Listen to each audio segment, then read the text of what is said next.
Hello, my name is Ayman Al-Hajar. Welcome to the third lecture, Hazard Analysis and Assurance, which is part of the Safety Information Security lecture series for Cyborg.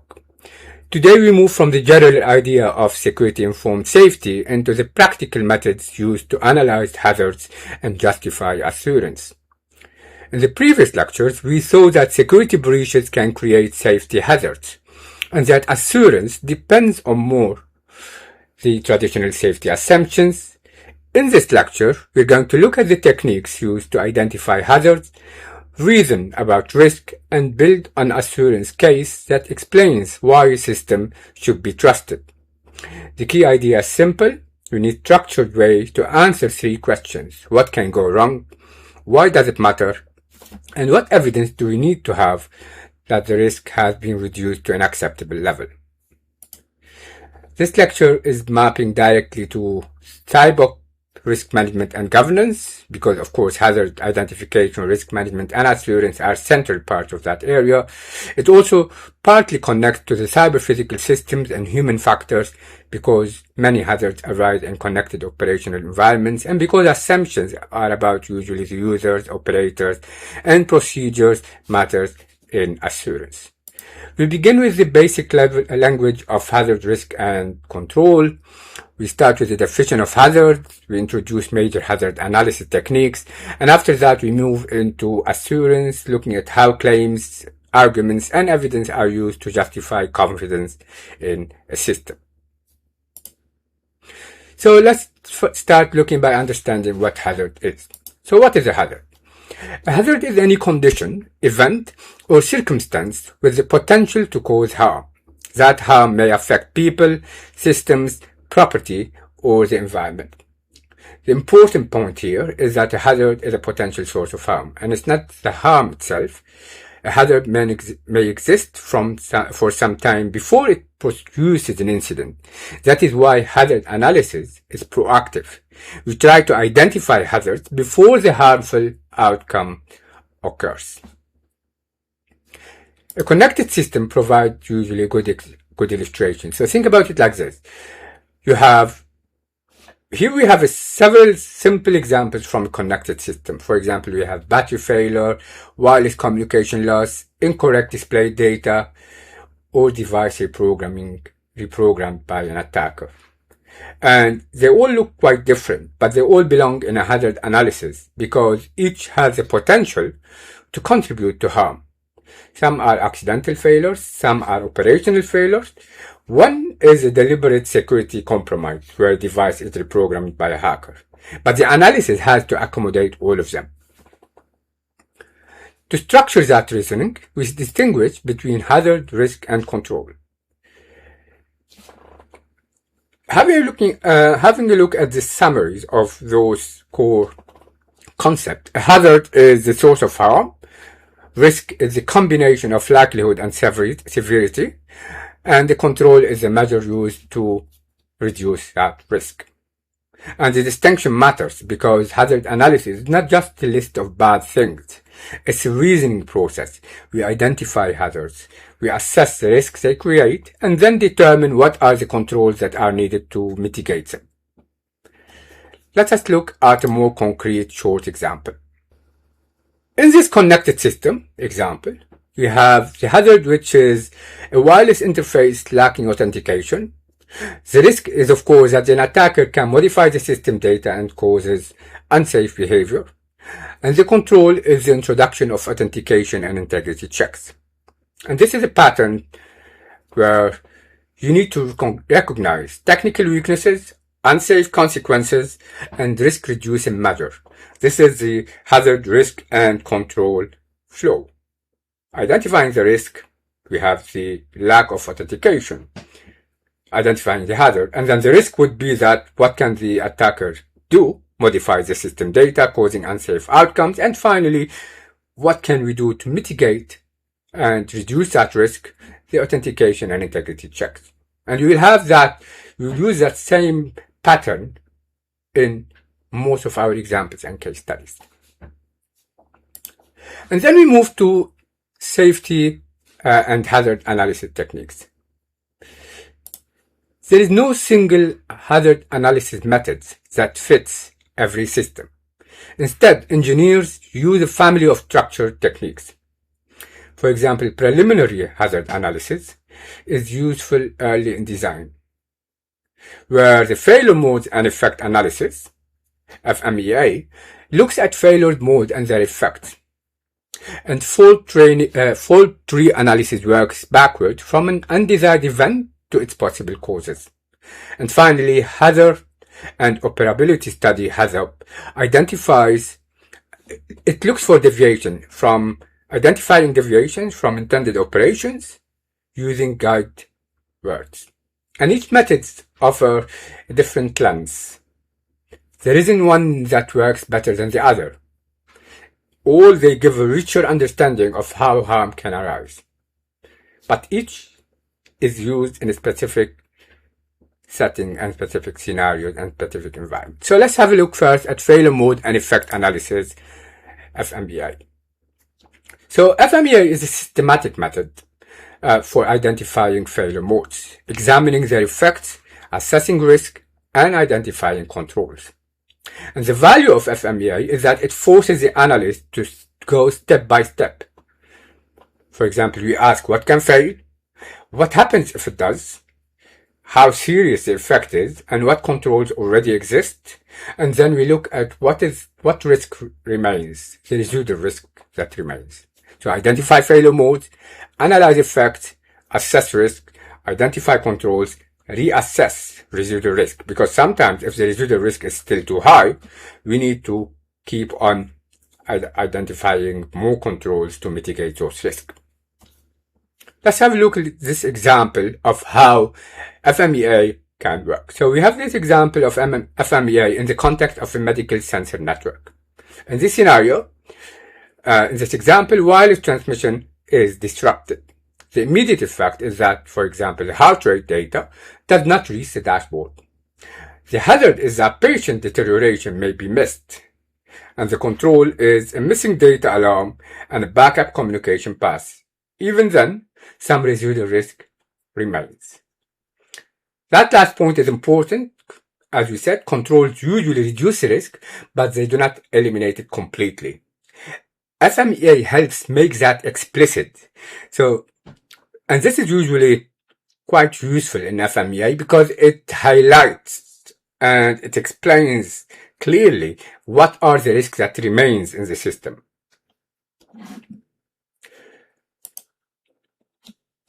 Now, the fault tree analysis. The next technique is about the undesired event and reasons backwards. So it goes from the undesired event and goes all the way up. FTA is a top-down detective method used to identify causes of system failures. Start with the undesired top event. So you're starting from the event and you're going down. Identify events that could cause it. Use and or gates to model relationship, and determine critical failure combination, which are the minimal cut set. Minimal cut set is basically something that helps you identify critical combination of causes. And FTA is quite valuable because it makes causal structure explicit. It's practically useful for showing how several weaknesses can be combined together to produce a serious failure.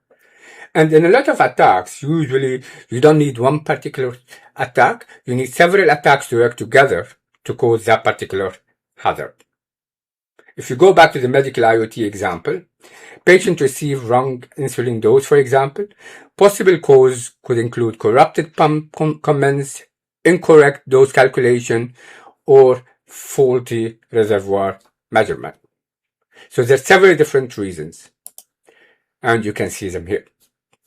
So it's the wrong insulin dose, or it could be the result of pump comment corrupted, or it could be dose calculation error, or it could be reservoir measurement wrong. And if a pump comment corrupted, it might be the case because there's no encryption and no authentication. That would cause pump comment corrupted if someone is attacking that pump comment. So, the next technique, it uses deviation-based reasoning instead. So think about it like this. HAZOP is a structured method. It uses guided words to identify deviation from intended operation. This is how the system is supposed to operate, and any deviation is flagged. It's basically considered a hazard. It allows the system to identify the intended system behavior, and any deviation is basically identified. HAZOP is a structured technique that uses guide words to identify deviation from intended system behavior. For example, common guide word, no and not, or more or less, or early or late, that's a timing deviation, or reverse, opposite action, or other unexpected behavior. For example, the no or not complete failure of a function. Did it fail or not? Higher or lower than intended, the value it gives. Or maybe it's too early, too late, and so on. This approach is particularly useful when systems are meant to operate within expected ranges, timings, or modes. So, for example, if you have a heart rate monitoring, it's expected to send data to a dashboard at specific time, and obviously the values are specific. They have a range. So anything higher than that range or lower than that range, there's a hazard. And this approach is particularly useful not only when expected range, timing, because some of those devices operate at specific time intervals or mode, and so on. And you can see here in the wearable heart rate sensor, sending patient data to a monitoring dashboard. You can see the parameter is the heart rate reading. So the heart rate reading is a parameter. The guide word here is less. That gives the deviation a reported heart rate lower than the real value. So anything less, that's a guided word. It means that there's a deviation. What matters here is that HAZOP moved from intended operation to hazardous deviation in a structured way. It doesn't really depend on guesswork. It's a very structured, that's the range. Anything less, it reports heart rate lower than actual. The cause, it could be attacker suppresses or modifies sensor data. And the consequences, patient deterioration is not detected. So if the system is not reporting that lower heart rate reading, the patient can deteriorate. And obviously in this case, the causes are attacker modifying or tampering or suppressing with the sensor data. In each of those structured methods, there are obviously common mistakes. So if you look here, hazard analysis, there are some things that are usually predictable, and it can go wrong in several predictable ways. So for example, one is ignoring security threats. For example, by assuming an internal network is inherently safe. Another is underestimating attacker interest. Sometimes security analysts or safety analysts assume that there is no interest in attacking such system. Weak evidence is another problem, especially when claims rely on limited testing or vendor assurance. There's no real proper testing. Analysts can also forget assumptions, such as trusting firmware or supply chain without justification. And finally, threat landscape change. It's a very dynamic environment where threats change regularly, and failure to account to those changes means failure to account for new attack techniques. And this common pattern is false confidence. It gives this strong confidence that the system is secure, while in reality there's a lot of things being ignored or assumptions that have been missed. And finally, building assurance, where we can move from hazard analysis to assurance. Hazard analysis identifies what can go wrong and what controls are needed, while assurance asks the next question: how do we justify that the controls that we used are sufficient?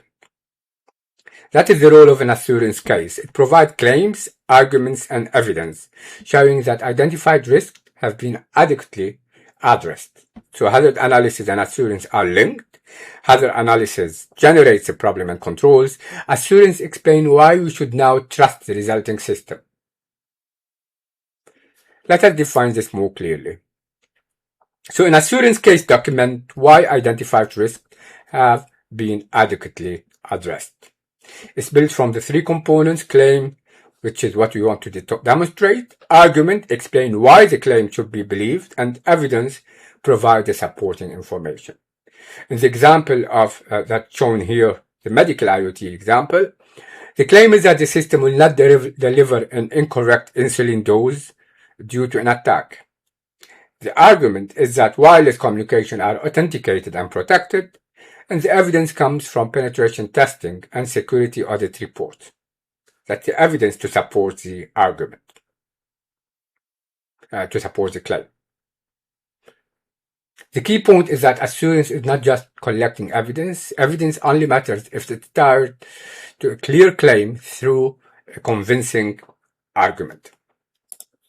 And if you look at the evidence types, there's so many different evidence that can take form. Design evidence includes architectures, threat models, design reviews. Implementation evidence, this is where the code reviews, static analysis report. Testing evidence, functional testing, penetration testing, fuzzing. Operational evidence, this is where you do monitoring, logging, incident response procedures to give assurance that the system can operate in a normal way. Certification evidence, where you go through some kind of auditing and you comply to certain standards, or you get regulatory approval and ISO certificates and all of that. And that gives you certification evidence that provides some kind of assurance. The next diagram shows these elements, how they connect to a simple assurance structure. So for example, device is safe from an attack. Wireless secure is, we're using TLS 1.3, and it was proven by the penetration testing report. Data validation, there is checksum, we're using checksum, and we're testing the results. The hardware is safe, it detects tamper, and in the design, we can see that detecting tampering is provided. So each subclaim is supported by an argument. So this is the first claim. So this is device is safe. This is the first subclaim. It's supported by this argument. And this is the evidence. This is the argument. And this is the evidence. The argument is tamper detect tampering. And the evidence is the design review. And this live structure is useful because it shows where confidence comes from. It's not enough to say, I trust the system. It shows that every subclaim is argumented with some evidence. If one subclaim lacks adequate support, then the top-level assurance claim becomes less convincing. And we need to evaluate the assurance. This is where the evaluation of assurance comes. So an assurance case is not persuasive simply because it exists. It has to be evaluated. And it answers that question. How do we know whether an assurance case is convincing? Usually the key evaluation criteria are completeness, soundness, evidence quality, assumptions, and confidence. Assumptions. So before we start with the assumption, completeness asks whether all critical claims and failure paths are covered. Soundness is ask whether the arguments really support the claims. Evidence quality asks whether the evidence is reliable and relevant. Assumptions must be visible and reasonable. They must be outlined and clearly, explicitly mentioned. Confidence must match the level of risk. These are the criteria that separate genuine assurance from just paperwork that was done simply as a formality. And a practical review can be guided by several different questions. So when reviewing an assurance case, what questions we should usually ask? We should ask whether the important hazards and risks are addressed. We should ask whether the arguments actually support the claim.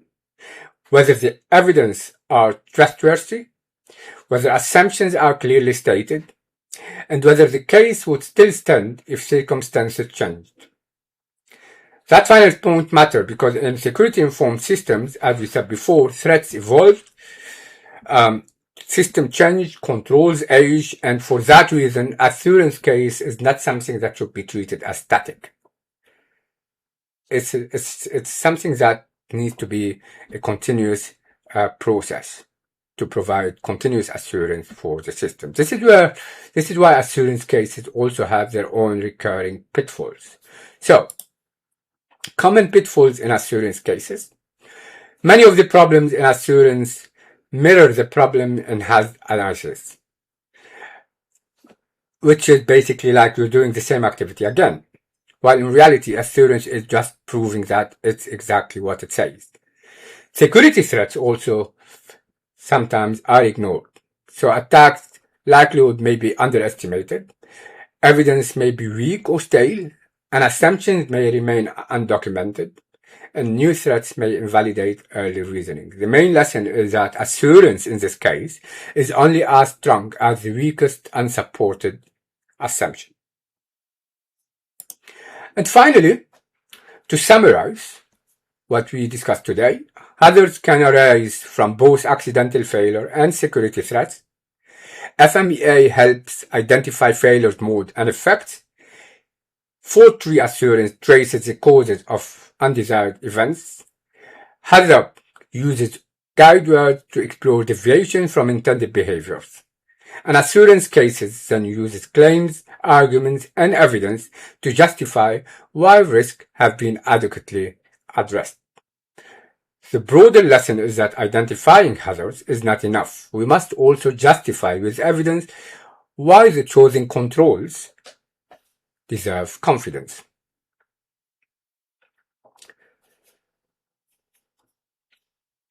Here's a few links that you can explore that will give you some more in-depth understanding of what we discussed today. Thank you.